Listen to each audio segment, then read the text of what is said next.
Anda bisa bayangkan sebuah hadis Nabi Shallallahu Alaihi Wasallam, jarak antara langit satu ke langit berikutnya itu sejauh 500 tahun perjalanan, dan jarak antara langit ke langit berikutnya juga 500 tahun perjalanan.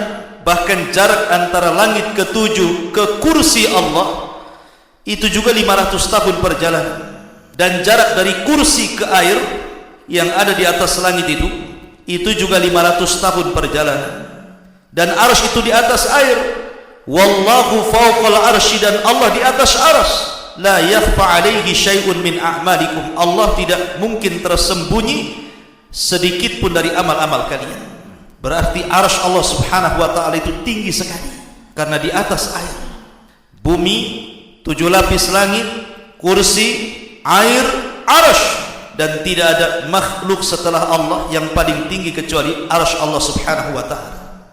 Adapun besarnya, maka Nabi sallallahu alaihi wasallam dalam hadis Abu Dzar Al-Ghifari radhiyallahu anhu, dia pernah berkata, qultu ya Rasulullah, aku katakan ya Rasulullah, ayyuma anzala alaika a'zam, surat apa yang turun kepadamu yang paling mulia dalam Al-Qur'an ini?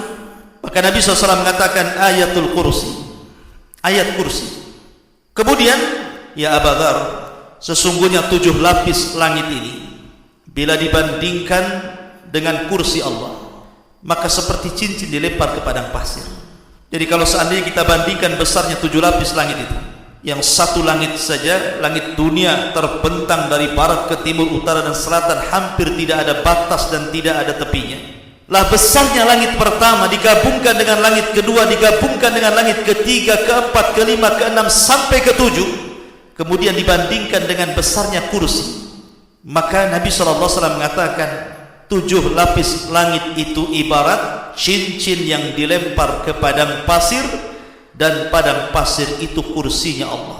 Artinya bahwa kalau seandainya kursi Allah subhanahu wa ta'ala digabungkan dengan 7 lapis langit, kemudian dibandingkan dengan arsy Allah subhanahu wa ta'ala, maka seperti cincin dilempar ke padang pasir, cincinnya itu kursinya dan 7 lapis langit, adapun padang pasir itu arsy Allah subhanahu wa ta'ala.